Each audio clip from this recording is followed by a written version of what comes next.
Então, o que sobrou de barreira, seguindo o que o Cava falou, é a base de dados de treinamento específica. Então, assim, quando você tem tudo disponível na internet para treinar um sistema, para fazer uma certa atividade, se é disponível a todos, todo mundo vai fazer, não vai ter diferenciação, não vai ser um bom investimento, provavelmente, criar uma empresa dessa.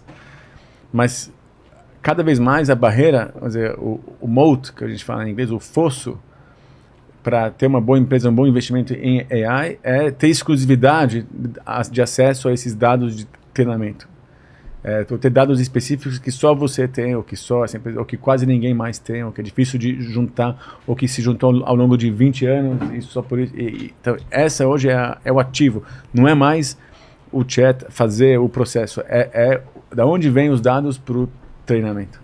E você tem também uma inteligência de quem entende daquele assunto, né? Então, por exemplo, a gente pega essa história do advogado.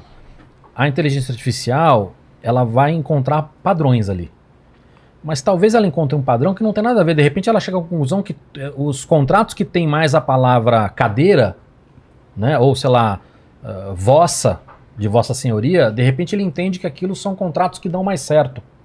Né? Mas esse padrão, ele pode não fazer sentido. Ele fala, não, é porque nos contratos que a gente está pegando aí, que são pessoas que são mais antigas, que entendem mais, costumam usar mais essa palavra, enfim. Então pode ter padrões que não fazem sentido. Aí a hora que você bota lá advogados que entendem para analisar esse resultado e ajudar a fazer um ajuste fino desse treinamento, aí você tem um negócio melhor. Porque você tem muito viés que não é só social. Esse exemplo do husky e do cachorro, do husky e do lobo, é um exemplo muito conhecido de IA do Google, que ele mandou a IA reconhecer o que era husky e o que era lobo, e a IA começou a errar muito. E aí ele treinou a IA para falar assim, agora eu quero que você me mostre qual a parte da imagem, né? Foi focinho, foi o olho, que você usou para definir por que era um husky e um lobo. E aí sabe o que era a parte da imagem? A neve. Como assim? Porque as fotos não eram fotos só do cachorro e do lobo. Você tinha a foto do cenário. E aí ela começou a entender que quando tinha neve era husky. Nossa. Só que se tinha um lobo na neve, ele errava. Entendi. Né? Ou se tinha um husky, né? Mas ninguém programou isso para ela entender não, que a neve... Aí ela isso não ela sabe. aprende sozinha. Você põe na frente dela fotos, 1 milhão de fotos de lobos e huskies, e ela só vê, absorve. Daí você põe a próxima e pergunta, o que é isso? É um lobo ou é um husky? Entendeu? Ela então fez as conclusões sozinha antes. Que é o lance da saliência que eu estava te falando. Você não vai pegar 1 milhão de fotos desses lobo e husky e editar essa foto para tirar todo o cenário, entendeu? Eles não tiveram esse cuidado. Agora, quando a gente entende isso, vai olhando para isso e vai reconhecendo. Né? Então, essa adaptação, inclusive a hora que chega no ser humano, ela é muito importante. Vou te dar um exemplo, né? A gente vai ter cada vez mais inteligência artificial ajudando a analisar exames de imagem. Você vai fazer um raio-x, uma tomografia, né? O que acontece? Enquanto não for 100% IA, e você tiver um médico ali no caminho, imagina num país como o SUS, que você tem muitos exames e você tem uma quantidade limitada de médicos. Pô, faz um baita sentido eu pegar todos esses exames, usar uma IA para mandar para o médico só o que realmente tem problema. Agora, se a IA tem uma margem de erro, né, mesmo que vamos supor que ela acerte 95% dos casos, o que você acha que esse médico vai fazer a hora que começar a chegar a 95% dos casos certo? Ele não vai nem olhar. Ele vai olhar, ele vai dar como certo. Pô, se a IA falou que não tem problema, não tem. Se a IA falou que tem problema, tem problema. Ele vai deixar de usar a inteligência dele para aferir. Então, os sistemas agora estão começando a pensar em como é que eu faço essa adaptação. Então, uma das maneiras eu vou pegar, diminuir a quantidade, os que eu tenho 100% de certeza, 99,9% de certeza eu já vou excluir, mas eu não vou mandar para esse médico só essa parte, eu vou mandar também alguns erros, e esse médico sabe disso, e aí Pra ele ficar atento. E eu vou receber o retorno dele, e essa IA vai ajudar a dar uma nota para o médico. Então ele fala assim, pô, estou sendo vigiado, então ele não vai ignorar e aceitar. Então a gente começa agora a trabalhar em como é que a gente bota IA e ser humano trabalhando junto, entendeu? Isso, até porque existe uma regulação que máquina nenhuma vai poder dar um diagnóstico no lugar do médico. né? E hoje esses sistemas, inclusive aqui no Brasil, eles já estão a mais de 99%. A brincadeira agora, nessa dinâmica na relação entre médico e inteligência artificial, ajustar onde existe um potencial de diagnóstico, ou seja, que nem ele estava falando antes da neve do cachorro, hoje essas inteligências artificiais já destacam para o médico e falam assim, olha, tendo em vista esse raio-x de pulmão, dá uma olhada nesta área. E a inteligência artificial não dá o diagnóstico para o médico. Ela já tem uma probabilidade, mas ela fala assim, tendo em vista esse destaque, qual que é a sua opinião? Aí o médico vai lá e coloca.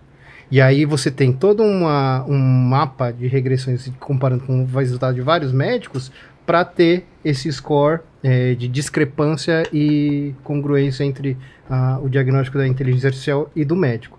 Então, graças a Deus, esse risco da gente ter problemas de diagnóstico errado, porque o médico poderia ter um deslize, nesse momento isso está super endereçado. Mas a gente ainda tem bastante isso, viu? Agora, juntando isso tudo um pouco, que deve estar, inclusive, no teu livro, essa pergunta, eu comecei a ficar revoltado um ano atrás, quando saiu o chat, né, com a reação do sistema educacional.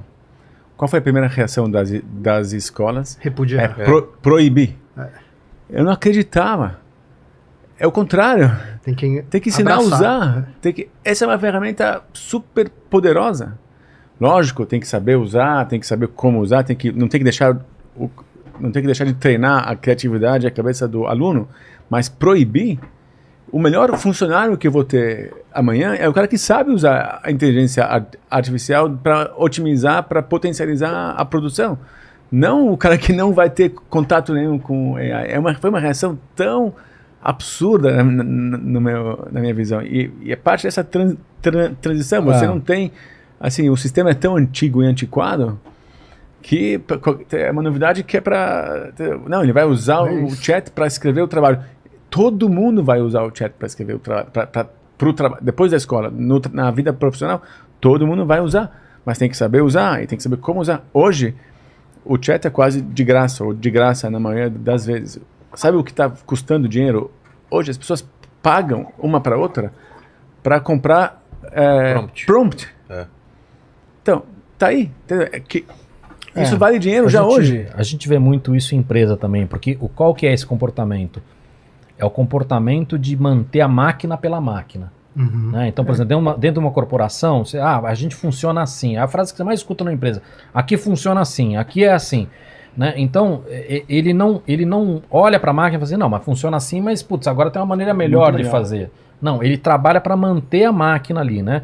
E na escola a mesma coisa. Se a gente olhar hoje, não, óbvio que nós estamos generalizando, tem muitas escolas mais avançadas hoje, mas do jeito que uma maneira é feito as provas e os testes, o ChatGPT, ele invalida isso. Né? O que as escolas deveriam estar olhando, assim, mas será que esta máquina, do jeito que a gente está azeitando ela hoje, é válida? Ou a gente teria que mudar isso? E aí, para esta mudança, o ChatGPT ele deixa de ser um inimigo e passa a ser um amigo. Né?